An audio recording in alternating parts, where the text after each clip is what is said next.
Glória a Deus. Zacarias capítulo 12. Vamos ler a palavra do Senhor nessa manhã. Sentença pronunciada pelo Senhor a respeito de Israel. O Senhor que estendeu o céu, fundou a terra, formou o espírito do ser humano dentro dele, diz: eis que eu farei de Jerusalém um cálice de atordoamento para todos os povos vizinhos e também para Judá, durante o sítio contra Jerusalém. Naquele dia farei de Jerusalém uma pedra pesada para todos os povos. Todos os que tentarem erguê-la ficarão gravemente feridos. Todas as nações da terra se ajuntarão contra ela.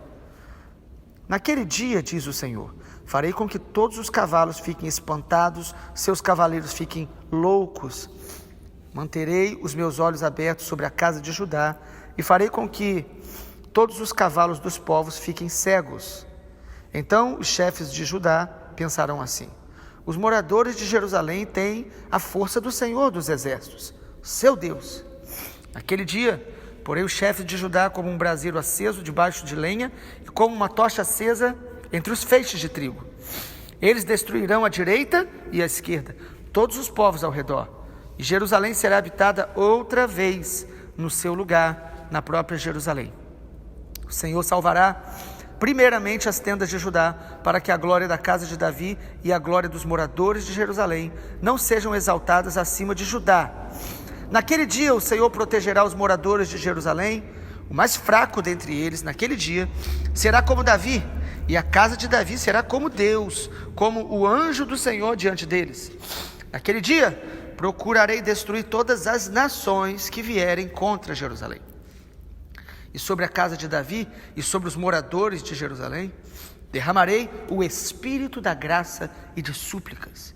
Olharão para aquele a quem transpassaram, prantearão por ele, como quem pranteia por um filho único, e chorarão por ele, como se chora amargamente pelo primogênito. Naquele dia o pranto em Jerusalém será tão grande como o pranto de Hadad e Rimon, no vale do Meguido. A terra pranteará cada família à parte, a família da casa de Davi à parte, as suas mulheres à parte, a família da casa de Natã à parte, suas mulheres à parte, a família da casa de Levi à parte, e suas mulheres à parte, a família dos Simeitas à parte, e suas mulheres à parte. Todas as outras famílias prantearão cada família à parte e suas mulheres à parte. Até aqui. Capítulo 12 de Zacarias nos fala sobre a aliança de Deus com Jerusalém. A gente sabe que Deus é o Deus que é o Senhor de todas as nações. E é interessante, logo no capítulo 12, no versículo 1, o Senhor diz isso. Diz aí que o Senhor, Ele fundou o céu, a terra, e formou o espírito do ser humano dentro dele. Ou seja, Deus formou todos para o louvor da sua glória. Mas o texto mostra, e a Bíblia nos mostra, que Deus, Ele escolheu uma nação, um povo, o povo de Israel. Não uma escolha exclusivista, mas uma escolha com um propósito. Não para que eles fossem únicos, mas que eles fossem instrumentos de Deus, para que através deles a palavra fosse trazida, a revelação escrita, a que chamamos de Bíblia, e também o Messias veio através de Israel. E de uma maneira especial, Deus escolheu a cidade de Jerusalém como um sinal do seu amor, como um sinal do seu propósito. A relação de Deus com a cidade de Jerusalém na Bíblia, na verdade, serve de exemplo para nós de como Deus quer se relacionar conosco. Deus quer se relacionar com a gente, com comunhão, com propósito de nos usar para a glória dele. E a história bíblica de Jerusalém nos ensina muito. E eu quero destacar no capítulo 12 de Zacarias um pouco sobre isso. Primeiro, é importante a gente lembrar que Jerusalém foi conquistada e ela foi estabelecida como capital de Israel no tempo de Davi. Foi Davi que conquistou Jerusalém, que era a terra dos jebuseus, e estabeleceu como a capital de Israel, e não apenas uma capital de uma nação, mas era considerada a capital da adoração, porque ali foi construído o templo, e ali Israel se reunia para adorar o Senhor. O templo que foi construído, na verdade, por Salomão. Davi quis construir mas o Senhor não permitiu, por ele ter derramado muito sangue. Então Jerusalém foi conquistada, estabelecida por Davi como capital de adoração, isso dentro de um propósito de Deus, não para que fosse a cidade superior às demais, mas como um exemplo para todas as cidades e para as nações e para nós individualmente, de como Deus quer que a gente seja esse lugar de adoração. Hoje, na nova aliança, o Senhor nos chama de templos vivos. Nós somos o templo do Espírito Santo. Que coisa maravilhosa. Mas Jerusalém serve para nós como exemplo. Lembre-se, os irmãos, que nas cartas de Paulo, muitas vezes ele vai falar para isso, que tudo que foi escrito para o nosso ensino, correção, através do exemplo, da maneira que Deus se relacionou com os profetas no Antigo Testamento, e também com as cidades, a gente aprende. Nós aprendemos, por exemplo, com o juízo que Deus trouxe sobre Sodoma e Gomorra. Se tornou um exemplo para todas as cidades e para a história da humanidade. O Senhor Jesus fala isso, que os dias, por exemplo, da sua vinda serão como nos dias de Noé. O juízo que virá sobre a terra será como o juízo dos tempos de Sodoma e Gomorra. Então Jerusalém foi escolhida para ser essa capital, uma referência, um lugar de adoração. Segundo lugar, e aí olhando para Zacarias capítulo 2, perceba algo: Jerusalém se tornaria alvo do ódio das nações. Versículo de número 3 diz isso. O versículo 2 também: eu farei de Jerusalém um cálice de atordoamento para todos os povos vizinhos, e também para Judá. Versículo 3: naquele dia farei de Jerusalém uma pedra pesada para todos os povos. Todos que tentarem erguê-la ficarão gravemente feridos. Todas as nações da terra se ajuntarão contra ela. Quando isso aconteceu? Historicamente, em muitos momentos. Jerusalém foi destruída dezenas de vezes. Nos tempos bíblicos, a gente sabe disso, no cativeiro babilônico. A Babilônia invadiu, destruiu. Depois foi restaurada, justamente aí no tempo de Zacarias, havia uma restauração em processo. Mas aí no Novo Testamento, você começa lendo os evangelhos, a gente percebe ali que Jerusalém, de novo, estava como um lugar super conhecido como lugar de adoração. Vinham povos até que não conheciam o Senhor para adorar naquele lugar, naquele templo tão lindo, que foi restaurado no tempo de Neemias, mas foi depois ainda mais embelezado ainda por Herodes, pelos sucessores, né? Porque Herodes também é um título, não é só uma pessoa. E de repente Jesus, em Lucas capítulo 21, diz exatamente o que está aqui em Zacarias 12. Jerusalém, que já tinha sido construída e destruída, Jesus fala assim: essa cidade e esse templo serão devastados. Ou seja, na história, Jerusalém de alguma forma sempre provocou ódio, intriga e confusão para as nações. Até hoje é a cidade talvez mais acompanhada por jornalistas do mundo inteiro. Tudo que acontece lá vira notícia rapidamente, por várias razões. Mas a Bíblia já anuncia isso, e Jesus em Lucas 21 ele fala: Jerusalém será pisada pelos gentios, ou seja, aqueles que não são judeus, até a plenitude dos gentios, até um tempo que viria. E aí sim, terceiro lugar, o que Zacarias 12 nos mostra sobre Jerusalém, que serve para nós também, é que Jerusalém é alvo também da misericórdia e da proteção de Deus. Se por um lado Jerusalém é alvo de ódio das nações, por outro lado, Jerusalém é alvo do amor, da misericórdia e da proteção de Deus. Será que isso não lembra um pouco a nossa vida? Quando a gente está em Cristo, nós vamos ser odiados e perseguidos, mas quando nós estamos em Cristo, a misericórdia e a proteção dele está sobre nós.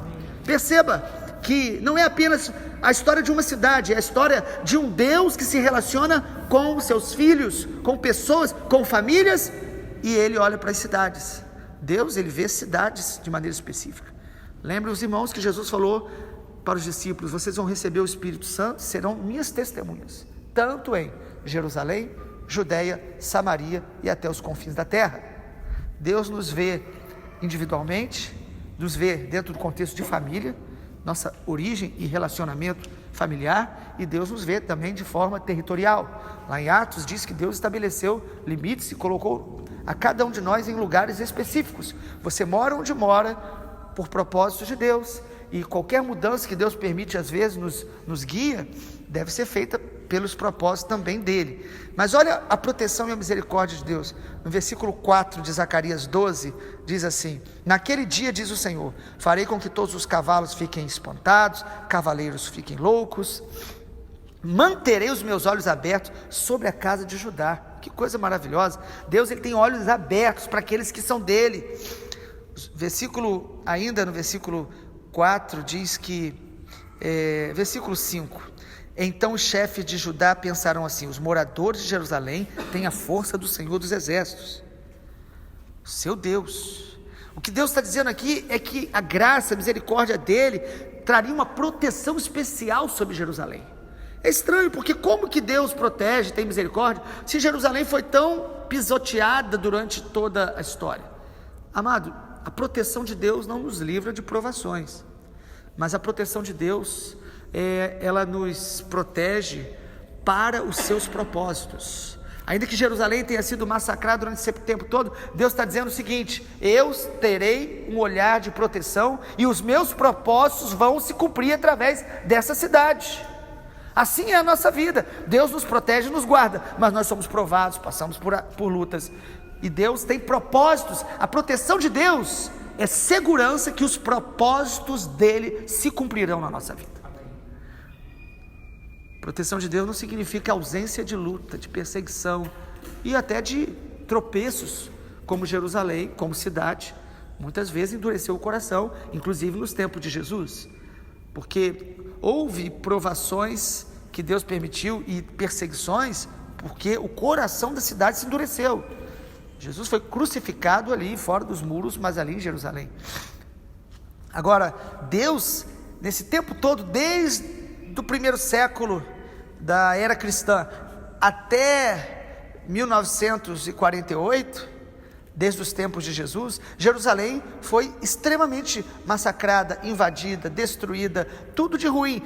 Mas 1948, essa profecia aqui se cumpriu literalmente. O Senhor trouxe o povo de Israel de volta e estabeleceu eles de novo no seu próprio território.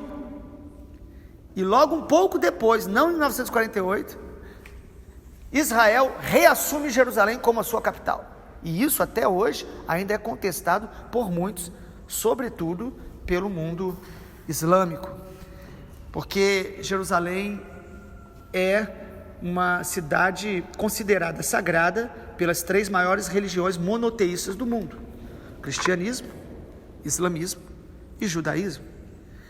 As três consideram Jerusalém como sagrada por razões, cada uma, o cristianismo e o judaísmo, algumas até parecidas, mas para o islamismo também é uma das mais sagradas, depois de Meca pelo menos. Agora, nós precisamos entender uma coisa: a proteção de Deus sempre será soberana. As nações tentaram destruir Jerusalém várias vezes, e hoje nossa geração enxerga um quadro profético que até 1948 seria impossível. Israel hoje está estabelecida no seu território, Jerusalém hoje está debaixo do governo, da jurisdição do povo de Israel.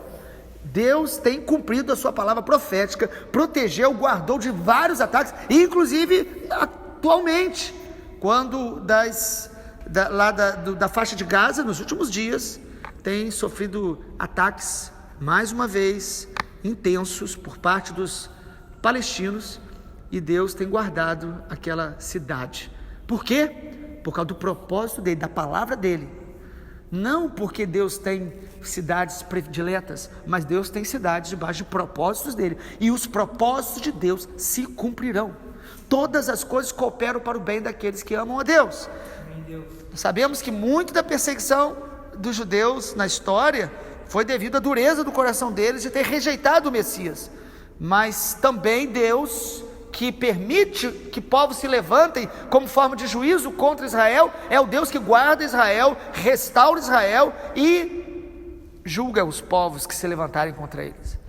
Perceba em Zacarias capítulo 12, irmãos, olhe comigo, no versículo de número 6: naquele dia porei chefes de Judá como um braseiro aceso debaixo da lenha, eles destruirão à direita e à esquerda todos os povos ao redor. Quando a ONU decidiu devolver a terra de Israel para os judeus, no outro dia, os povos ao redor, vários deles, se levantaram para fazer um ataque e destruir a Israel. Israel, com poucas armas, velhas armas, com minoria absoluta, venceu a guerra. Há vários relatos de sinais extraordinários. Isso a partir de 1948 e depois, mais à frente, na Guerra dos 6 Dias. Relatos sobrenaturais de anjos, intervenções, de tanques e mais tanques dos povos ao redor, de alguma forma, sendo paralisados no meio do deserto, agarrando no meio do deserto. Há relatos de povos ao redor que se levantaram ali, islâmicos, que viram seres angelicais. Amado, Deus tem um propósito para o seu povo. Isso fala de você e de mim, isso fala do povo de Deus, porque o povo de Deus hoje não é o povo de Israel. O povo de Deus hoje é os que creem no Senhor Jesus, sejam judeus ou não judeus, ou gentios. Nós somos o povo do Senhor, mas há em Deus e na sua palavra um propósito singular que envolve a nação de Israel e Jerusalém, para convertê-los ao Senhor, e esse é o nosso último ponto em Zacarias 12. A mesma Jerusalém e o povo que é alvo do ódio das nações, também é alvo da misericórdia e da proteção do Senhor. Em último lugar, Jerusalém e Israel é alvo da restauração de um remanescente que será salvo pela graça de Deus.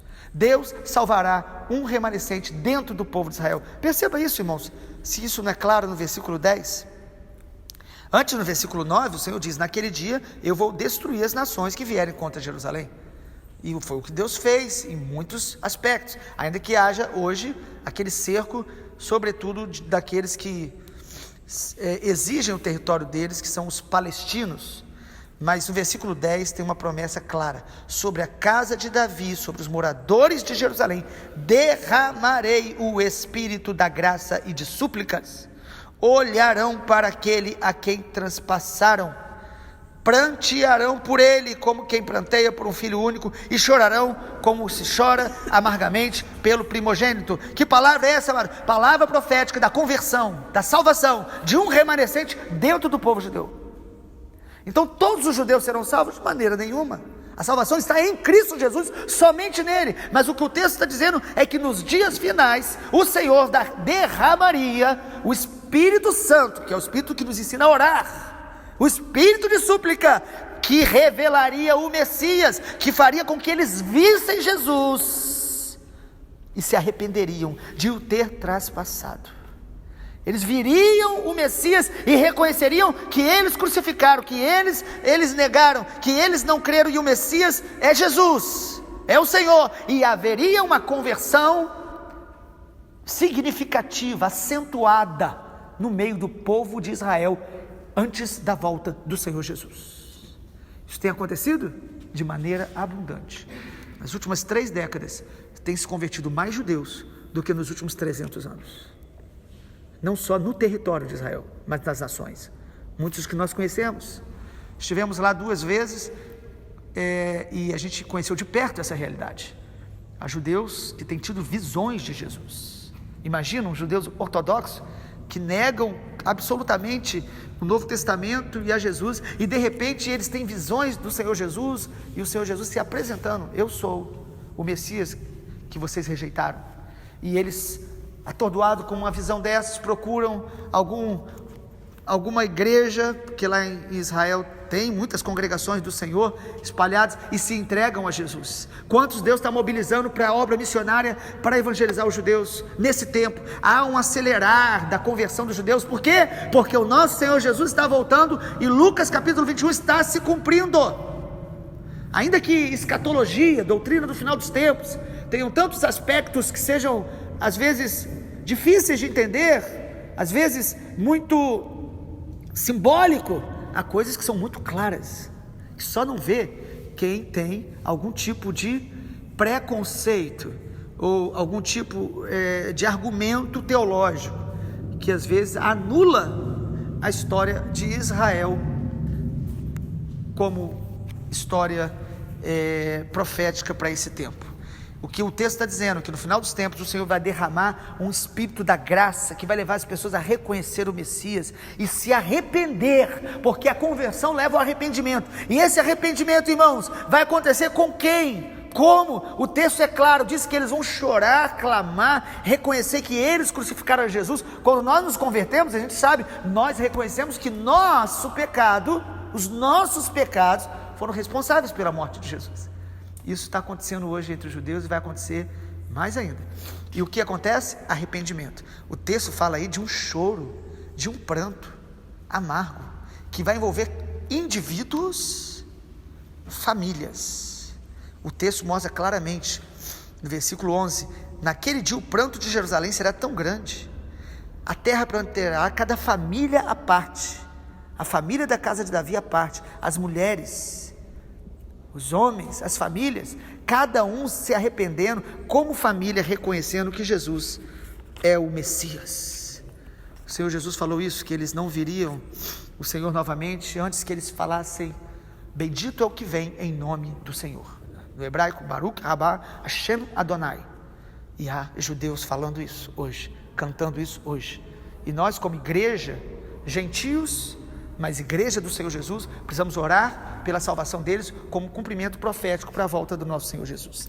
Vamos orar. Pai, obrigado porque a Tua palavra nos ensina, os exemplos bíblicos eles nos edificam, eles trazem luz para discernirmos também os momentos proféticos, os momentos kairóis que o Senhor se manifesta sobre a terra. Pai, obrigado porque o Senhor criou todas as coisas, os céus, a terra, o Senhor criou todos os homens, todas as nações para o louvor da Tua glória. Obrigado, Senhor, pelo discernimento que a Tua palavra nos dá também, da relação particular que o Senhor tem com a nação de Israel para o nosso ensino, para nos ensinar que nós precisamos nos converter a Jesus para a salvação e que os Teus planos em nossa vida estão condicionados ao nosso arrependimento, ao nosso coração quebrantado, para que a gente não venha endurecer o coração como Israel fez historicamente, e ainda hoje a maioria deles está endurecido para o Senhor Jesus, mas nós oramos para que o Senhor os salve, em nome de Jesus, traga salvação entre os judeus, e também, sobretudo, sobre todas as nações, para que a Tua vinda, Senhor Jesus, seja abreviada, porque nós ansiamos por esse dia, em nome de Jesus nós suplicamos, amém, amém.